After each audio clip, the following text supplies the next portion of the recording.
26 ജെറമിയ 32:26 വായിക്കാം. ജെറമിയ 32:26 വേഗം വായിച്ചേ.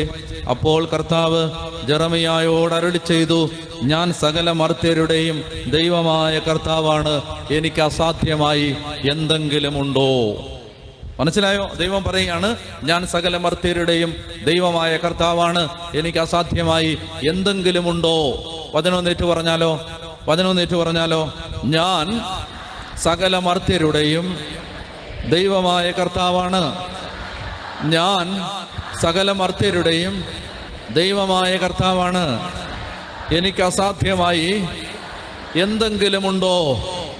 ഞാൻ സകല മർത്യരുടെയും ദൈവമായ കർത്താവാണ്, എനിക്ക് അസാധ്യമായി എന്തെങ്കിലും ഉണ്ടോ? ദൈവത്തിന് അസാധ്യമായിട്ട് എന്തെങ്കിലും ഉണ്ടോ എൻ്റെ ചേച്ചി? ദൈവത്തിന് അസാധ്യമായിട്ട്